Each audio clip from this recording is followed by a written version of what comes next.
Thank you very much for all of you, and thank you very much for our French guests for attending this conference. And of course, it is a great honor for me to stand here. It's the first time for me to give a talk in an international conference, so great for me.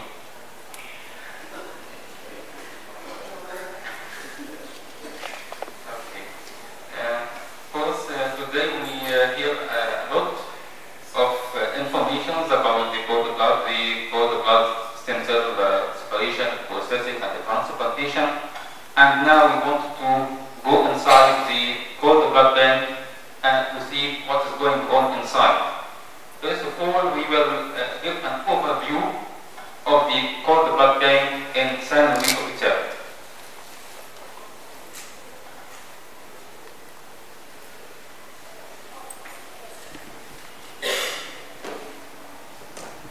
First of all, this is the reception area where the secretaries sit here for filing system of the patients and the cord blood units.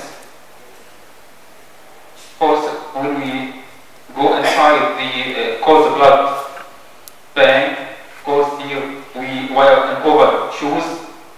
This is from the start. This is the area where the transport containers containing the blood units are received here in this area.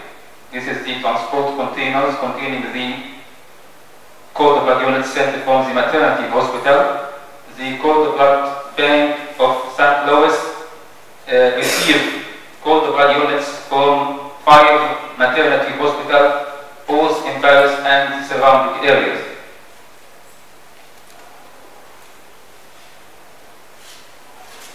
This area is the computer data management area where all the information related to the cord blood unit is entered here in this software, and also the barcoding of the CPU. This area is the quality control area.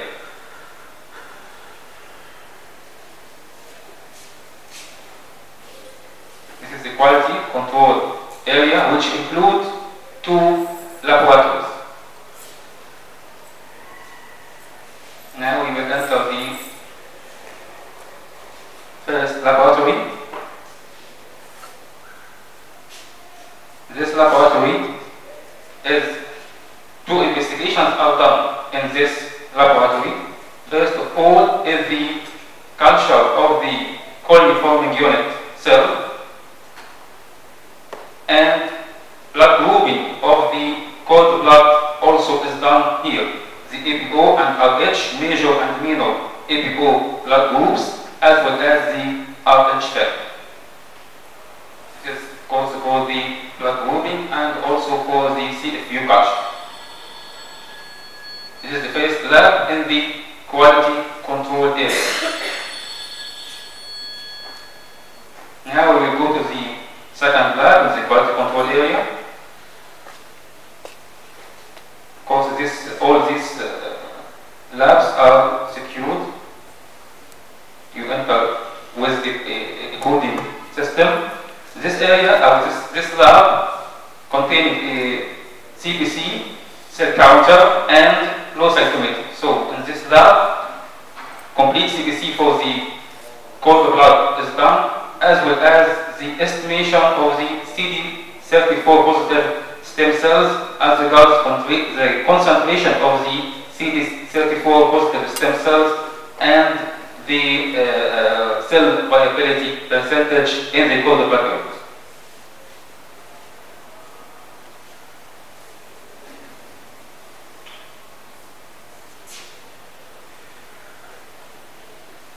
Now we are going to enter the lab for processing, and this is the lab for the processing and separation of cord blood stem cells. And finally, this is the storage room where the tanks of the liquid nitrogen are present for storage and preservation of the cord blood stem cells. This is an overview of the cord blood bank in San Luis Hospital. Now we will go inside this lab, different labs, to know what's going on.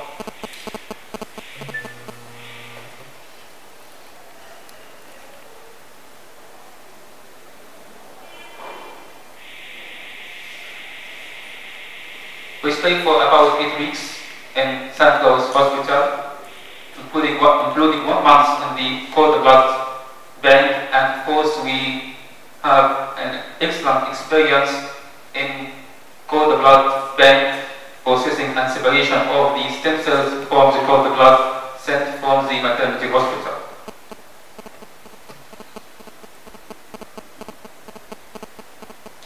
This is the first step in.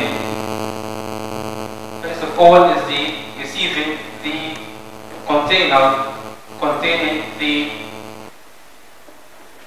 this is the transport container sent from the maternity hospital. First of all is to review all the information sent here in this report and to check the time of arrival of the transport container and to record it.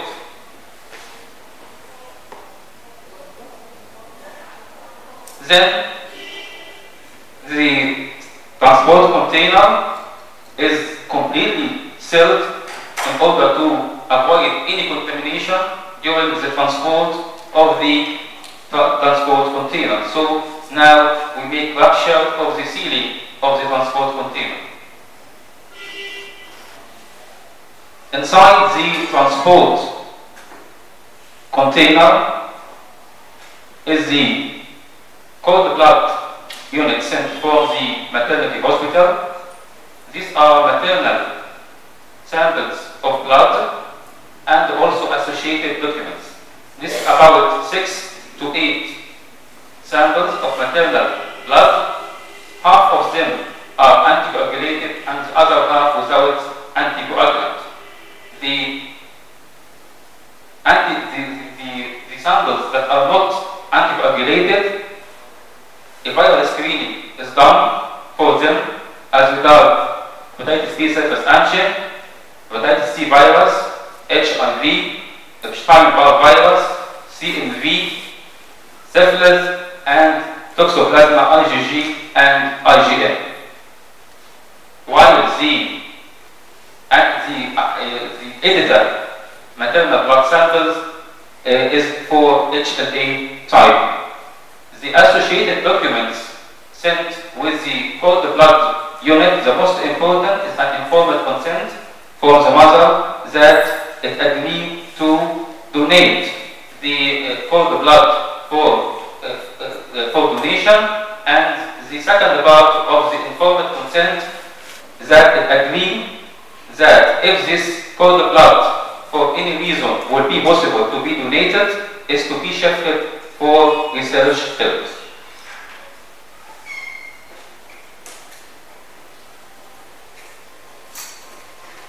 Also, inside the transport container is a temperature recording. This equipment is for recording the temperature inside the transport container during the transport of the cord blood unit from the maternity hospital till reaching the cord blood bank.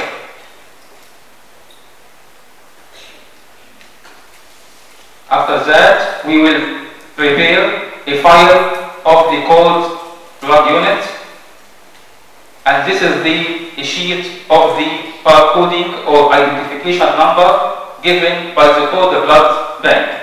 This barcodes or this identification number is put at each step of the separation and the processing of the cord blood unit. These barcodes are put both on the cord blood unit and any sample sent with it. Here, put the barcode on the sent maternal samples and take an identification number. After that, this is a very important step, is to weigh the sent cord blood unit. if the weight of the cord blood unit is less than 145 grams, it is rejected and shifted to the research purpose. If it is more than 145 grams, it's okay. It can continue the process of separation and processing.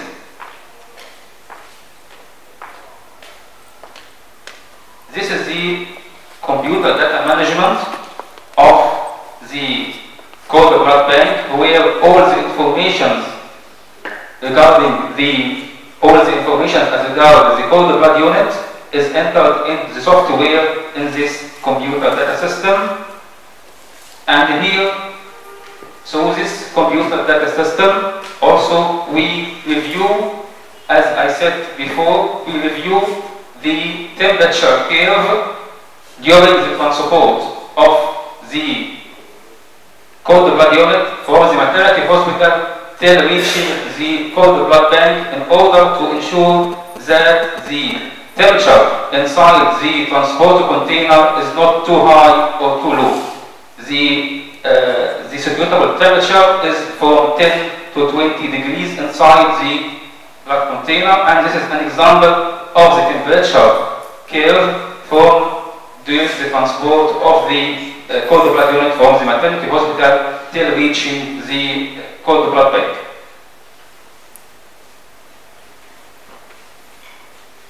If the weight of the cord blood unit is okay, I mean it is more than 145 grams, the cord blood unit is transported to the laboratory of cell processing and separation. In order, this is the laboratory of cell processing and separation, in order to take a sample from the cord blood unit. Actually, we take two samples, a small sample and large sample. The large sample is sent to the immunology lab, where HLA typing is done, HLA class 1, HLA-A and B, and as regards class 2, HLA-DR. While the small sample will be sent to the quality control lab. This small sample will be sent to the quality control lab. As I said before, inside the quality control lab, the following investigations will be done. First of all is to estimate the concentration or the amount of CD34 positive stem cells, as well as the percentage of cell viability on flow cytometry. Also, a CBC on the blood cell counter, like Sysmex, is done. And the two important parameters of CBC is the total leukocytic count and the red cell count. As regards the leukocytic count, because we use the total leukocytic count to estimate the total CD34 positive stem cells in the cord blood unit. And the red cell count, I will mention what is the importance of it later on. So inside the quality control lab, first of all, we determine the CD34 positive stem cell concentration and percentage of cell viability, and CBC on the on blood cell counter. In addition to that, we do blood grouping of the cord blood unit as regards the ABO and RH. Also, at this stage, the cord blood unit can continue the process of separation separation and the processing, or rejected, according to the percentage or according to the concentration of the CD34 positive stem cells. The minimum concentration of CD34 positive stem cells is 2.4 million per the cord blood unit. 2.4 million. If it is more than 2.4 million, it will continue the process of processing and separation. If it is less than that, it will be also rejected and shifted to the research purpose. Also, the percentage of cell viability, which is also determined by the flow cytometry, must be more than 90% of the cells should be viable.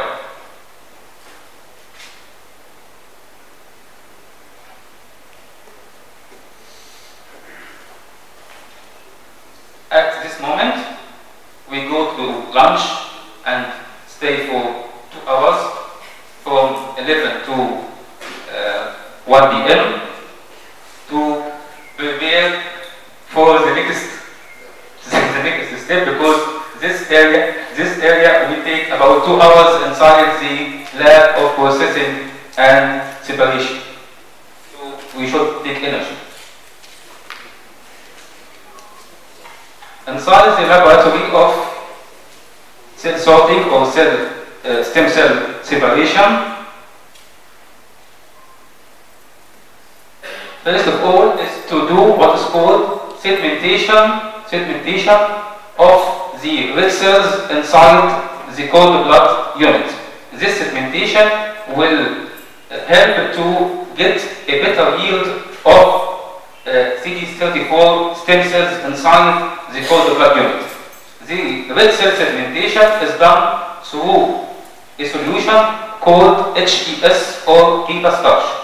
HES or HEPA starch. The value of HEPA starch is to sediment the red cells inside the unit of the cord blood in order to help the process of separation of the CD34 positive stem cell.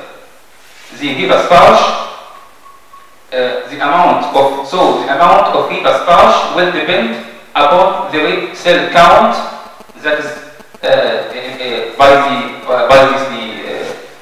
cell counter. As I mentioned before, the importance of the cell counter, as I said, the white blood cell count to estimate the amount of the CD34 positive stem cells, and the red cell count is important here to calculate how much HES will be injected inside the cord blood unit. Of course, there is direct proportion. When the red cell count is high, of course, the amount of HES injected inside the cord blood unit will be much higher. And this amount is calculated by the software in the computer data system. So, a much higher red cell count means much more HES will be injected inside the cord blood unit.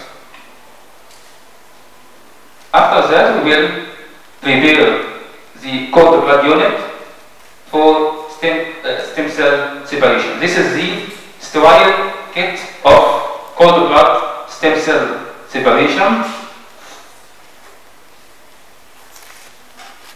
The first step is to connect the tube of the cord blood unit with the end of the tube of the sterile kit of cell separation through this equipment. Now, as you see, the cord blood unit becomes already connected to the sterile kit for cell separation. After that, we apply the sterile kit on the cell separation system, which in cord blood bank at St. Louis, they use CPAX system for cord blood stem cell separation, and the process of separation takes about 45 to 50 minutes according to the volume of the cord blood unit.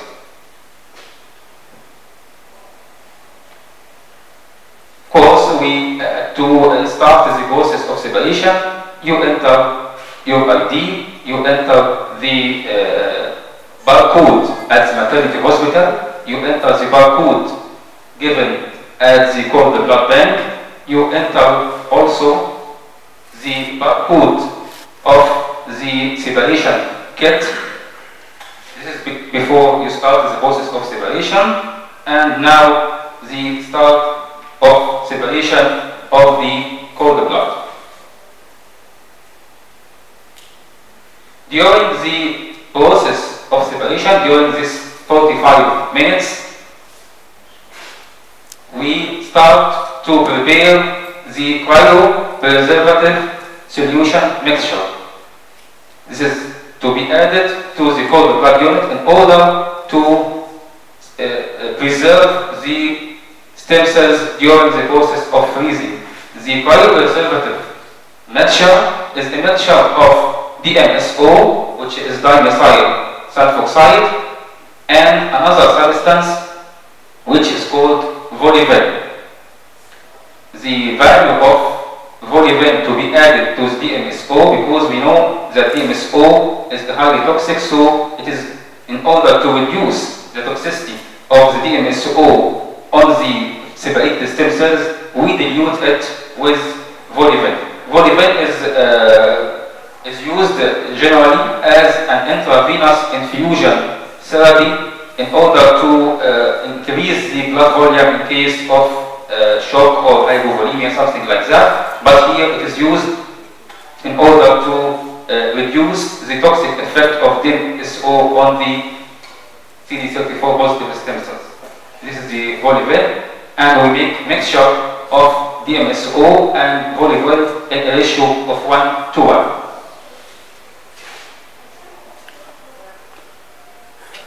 And also during the separation process, we start to prepare the metal case inside which the separated CD34 positive stem cells will be put inside, and put also the barcode on the metal case, and also put a barcode on the side wall of the metal case. And this side wall barcode is very, very important, because when we put this metal case inside the liquid nitrogen tank, it is put vertically. So this side is the only side that will appear from the metal case. Like put it vertically like that. So this is to investigate or to know the barcode. This is the only side that will be visible from the metal case when you put inside the tank. Then put the metal case and the cryopreservative mixture in the refrigerator, because when we prepare this mixture, it is hot, so it is put inside the refrigerator until the end the process of separation on the seabeds. Now the process of cell sorting or cell separation ends, and this is the bag containing the separated cord blood CD4 positive stem cells. And at the end of separation, we have 3 bags, one containing fresh, one containing plasma, this is a platelet rich plasma, one containing bagged RBCs, and this one which contains the barcode including the CD34 positive stem cells. It takes around, as I said, 45 to 50 minutes according to the volume of the cord blood unit. After the end of the process of separation, we take a sample from the separated cord blood stem cells in order to re-evaluate the concentration of the CD34 positive stem cells inside the bag after separation. So CD4 positive stem cell count is done twice, before and after the process of separation, and this is sent to the quality control lab for re-estimation of the CD34 after the process of separation. Now we wanted to inject the cryopreservative mixture inside the cord blood stem cell bag. We put the cord blood stem cell bag here, and the syringe containing the mixture is put on this equipment. This equipment is a cooling mixer and agitator. As you see in the last slide, the cord blood unit is put here. This is the mixture of the cryopreservative solution, and this equipment is do gradual and slow injection of the cryopreservative solution into the cord blood bag, and it takes about 10 to 15 minutes. During this period, we start to prepare. This is aerobic and anaerobic blood culture bottles for bacterial system, and also these samples are taken.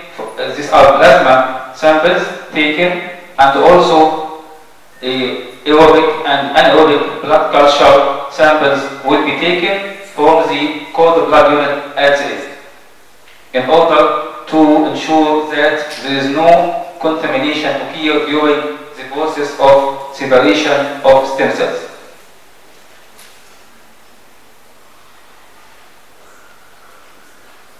After the end of the process of injection of the cryopreservative solution, we make sealing by welding the tube connected to the cord blood unit. We make 4 weldings, so we have 3 segments. This is the tube connected to the cord blood unit. We make sealing at 3 segments, so we have 3 segments. 2 segments like this remain attached to the cord blood CD4 positive stem cell unit, and the 3rd segment is cut and put separated beside the cord blood unit. This segment, because in the future, if we need to do any investigation on the separated stem cells, we have not to open the cord blood unit again. No, the separated segment will be beneficial if we need to do any investigation of the cord blood stem cells, because in order to prevent any contamination to the cord blood stem cells after separation.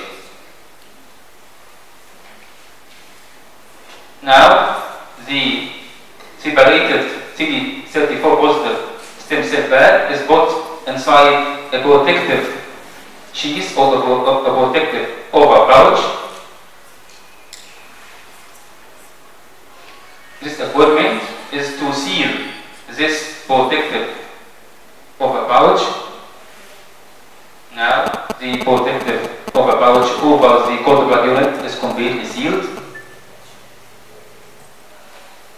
And finally, put the over pouch in the metal case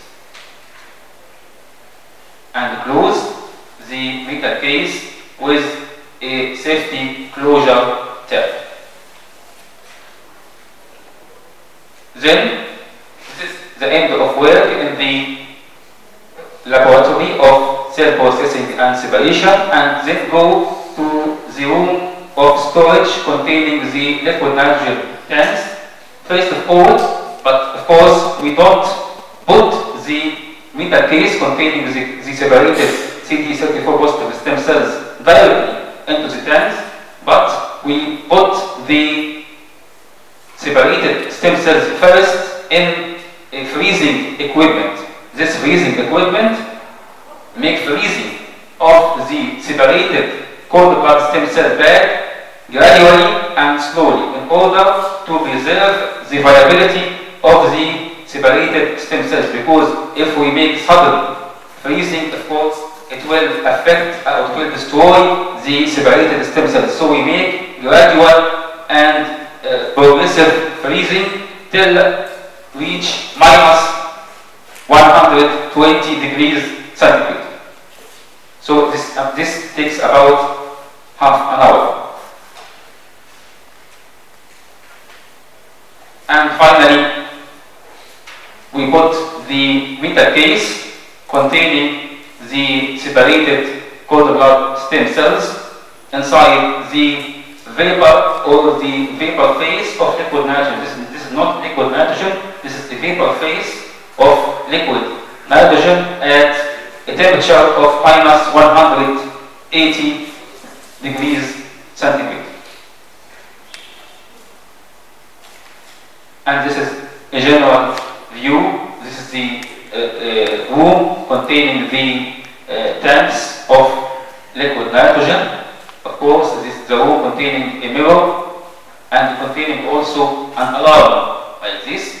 This mirror, of course, if anybody inside the room, of course, you know, we deal with a vapor phase of liquid nitrogen. It's toxic. Nitrogen gas is very toxic, and so if you go inside the room, you should تبص في الحاجة دي يعني لأن عشان تشوف ال concentration of oxygen inside the room. If it is less than 20%, this is very dangerous and you should run away outside, otherwise you will lose consciousness. So if anybody lose consciousness inside inside this room, he will fall down, and this mirror, when you see from outside, you can see all the room from this mirror. So if anybody lose consciousness, you can determine where he is and go very fast and take him outside the room.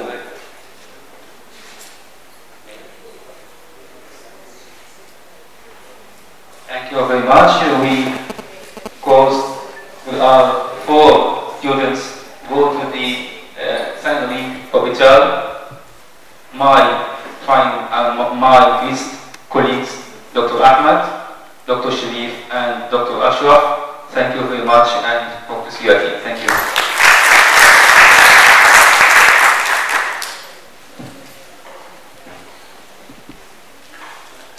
Thank you, Dr. Zkaria, very much for your illustrative lecture. We enjoyed it very much. I do have a question, please. Before the floor, can I do it, please? Okay. Dr. Zkaria, please. You said in your lecture that the rats not fulfilling the criteria, I mean, of the volume or weight, I mean, the weight is equal to the volume of 145 grams were discarded or directed to something else. Because my question is, was it easy to reach such a volume in your collection? This volume is critical and no way. In the cord blood bank, as we know, yeah, the cord blood units that are reserved is about 25% of the cord blood units collected. Yes. This at the end. Yes. يعني ربع الكود blood units اللي بتبقى reserved في الآخر and stored is only 25%. No, I'm sorry for the interruption, because we started, I mean, we had a pilot, let us say, trial in Castelnarini Hospital a few years ago to collect the cord blood by the usual way, I mean, in the pole collection bags and by gravity, and while immediately after delivery, and while the placenta was still in utero, and the maximum amount we obtained was around 110 ml. So for this reason, I'm asking you, was it usual? I mean, was it easy to obtain such a volume? هم بيتغلبوا على الكلام ده. معلش انا اتكلم بالعربي بس هم بيتغلبوا على الكلام ده في فرنسا، انه اللي بيقوم بعمليه الكولكشن of the cord blood is a system, okay, related to the cord blood bank. يعني اللي بيقوم بعمليه الكولكشن مش الحكيمه اللي موجوده في غرفه الولاده. I mean, you mean It is well trained. Yes, I know, but the one who was collecting the blood with us was an obstetrician, and he was trained also. So I think the volume is somehow big, 145 ml is somehow big. It's not the usual. No,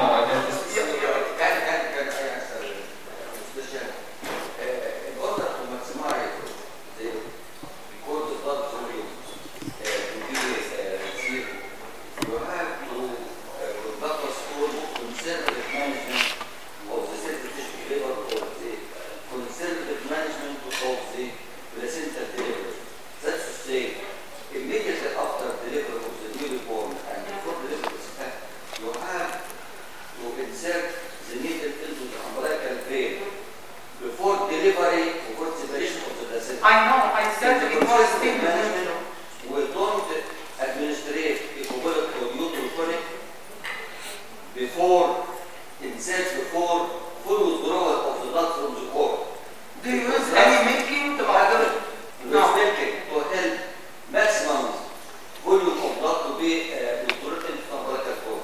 In contrast to active management of placental separation and delivery, that's to administrate the uterotonic equivalent. So, in order to maximize here, don't administrate equivalents, ergometry, after delivery of the baby until you withdraw the maximum amount of the blood from the umbilical cord. This was the conservative management of the sterilization of liver placental delivery. Yeah, so we can overcome this point by delaying administration of what's called the mesergine of the equibolic till after withdrawal of the cord blood. In our trial we didn't, and it was immediately after delivery. I mean that few minutes, maybe less than 5 minutes, without any administration of any fluids of anything, and our maximal volume was around. It's not a volume.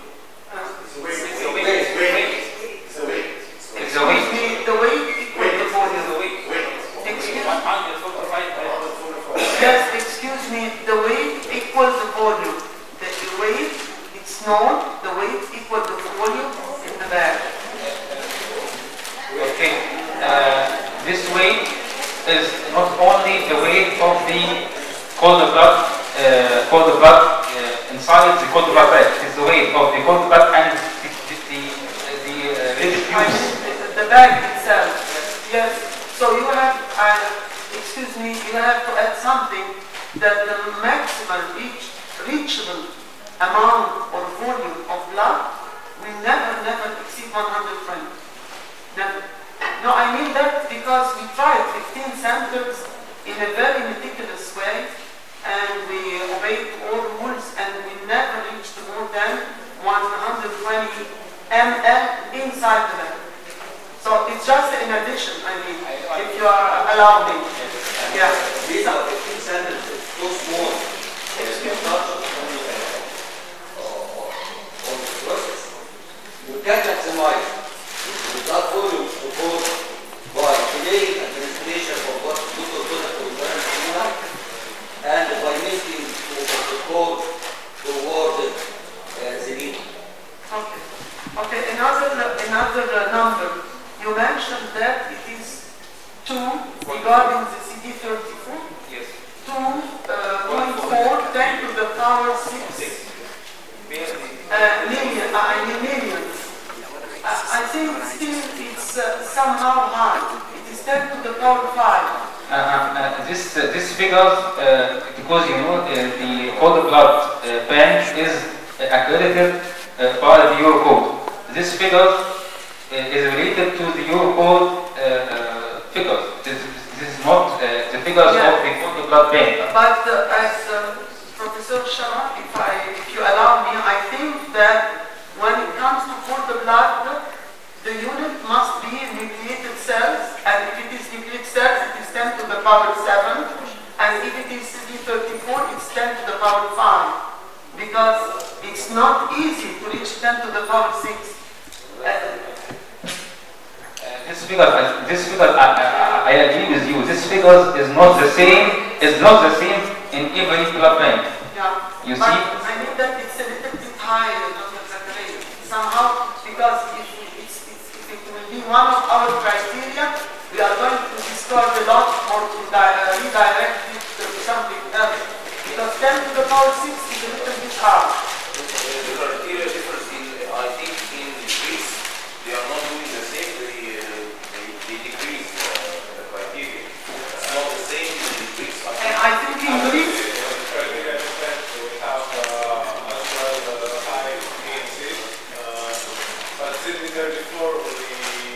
yes, it's lower. It's not 2.4. Yes. It's usually above 1 million. One. Yeah. Yeah. But anyway, we don't have a cutoff for our only cutoff is synthesizing. I don't mean that it's a cutoff rather than it's a high figure. I mean, it's not usually reached. No, it's it goes above a million. Usually it's above a million. Yes, above a million, but not above 2.5 million. It will not be easy So reached. just up to 10 or 15 million. Yeah. Regarding CD34? Yeah. But I think everyone says it's going to have according to the experience and if we look back to the initial units we were taking, with their uses now, acquiring experience, our methods improve, our collection improve, everything improves. So our first unit is not just our users. We've been in those discussions with other values, what they think we should do when the 20 years initially they said was going to expire. But when I asked them, does anyone really cares to keep units that collected in 20 years? Because considering that all banks have better units now than when we started. Now when they said, okay, we're not really interested, yes, that's true. We should start recycling the units and change. Yes, it's a problem. Thank you. Thank you very much, Dr. Zkaria. Any questions? I mentioned before you have a problem when you make blood culture, combination of blood culture, it is positive and negative. This is the first question. The second, how you can read the base in the freezing unit, this body, the eye or by scanning to read it, and it gives you an idea what the change by something like that. But when we're having IVF and AC, when you have to close the chambers, we can read it. The aerobic and anaerobic blood function is done to ensure that there is no contamination occur during the process of stem cell separation or and the processing. So it's sent to the microbiology lab, okay, on the Vitek system, and to see if there is any contact to ensure that the stem cells during the course it will not be To be taken from the yes. from the tank and discarded. And the second question, the storage or preservation of the cord blood stem cells in cord blood bank at San Louis is semi-automated. It is not automated. It is not full automated system. Okay, so before you put the metal case containing the stored cord blood stem cells, you record on the file. You record in which tank, in which stage, and in which bottle you put the container. يعني حضرتك بتكتب هتحط في التانك رقم كام، في الرف رقم كام، يعني الرف من جوه او في الباب رقم كام، بحيث انت تفتح تبقى عارف هتاخده منين، ما تقعدش تدور. الفيبر نفسه ما يبقاش صعب عليا. هو الفيبر يعني انا مثلا من 30 سنه كنت بعمل الكلام ده في ليفو سايت. فالفيبر كان في حاجه كده زي المكنسه يعني بتشيل الفيبر يعني بعد ما حضرتك بتفتحي مستر بيبقى في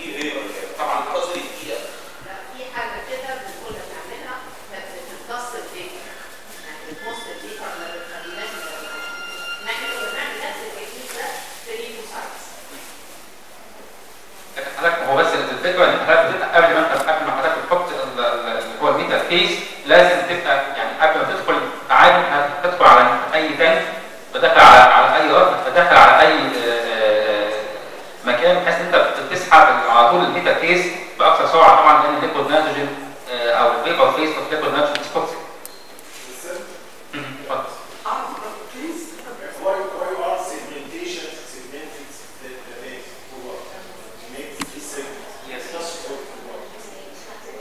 اهم واحده فيهم اللي هي بتبقى لوحدها، اللي بتبقى سيبريتد، بحيث حضرتك لو انت عايز تعمل اي انفستيجيشن بعد كده ان ذا فيوتشر مش محتاج ان انت تفتح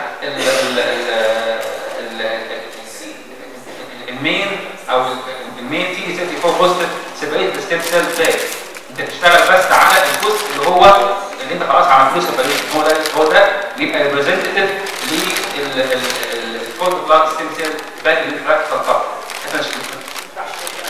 اشتغل عليه عشان ما يحصلش كونتامينيشن للستور ستيم سيل.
the maximum time from starting the process of separation till the time of storage is about 4 hours, not more than. Yes, regardless of the variability.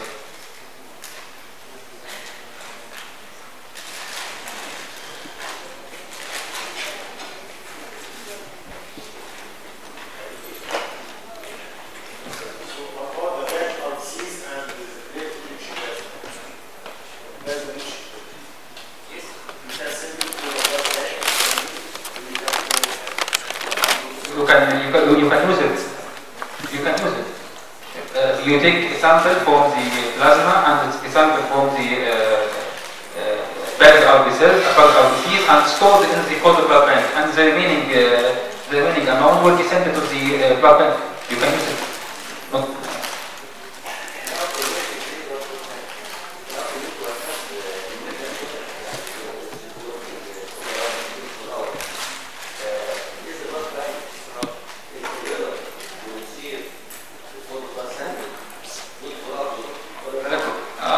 برضه حاجه كويسه قوي، حاجات كويسه انك حضرتك قلتها. الكود بلاد بانك بيفرق عن اي مكان اخر في المستشفى ان الكود بلاد بانك شغال الاسبوع كله، يعني مفيش اجازه وشغال 24 ساعه. يعني هم هناك ما يعرفوش حاجه اسمها ويك اند، يعني هناك في فرنسا يوم السبت والحد هناك شغالين عادي جدا، لان طبعا حضرتك ما تقدرش تحكم الكود بلاد يونت هتجيلك امتى، ده اكوردنج للماتيرنتي هوسبيتال بتبعتها لك على طول في كلاود. لازم توصل للكود بلاد بانك within 24 hours. So the cold blood bank work all over the week, all over the day.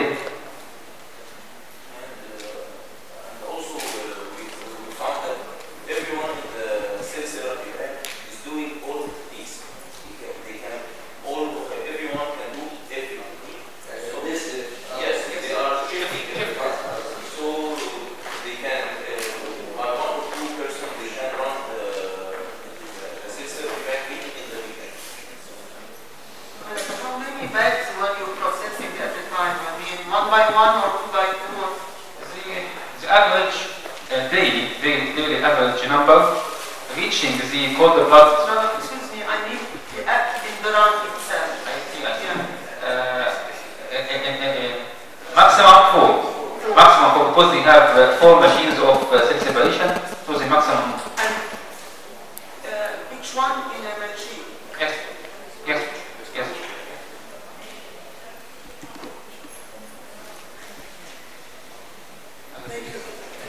Thank you very much, Dr. Zkaria, for your nice lecture. And for the floor, of course.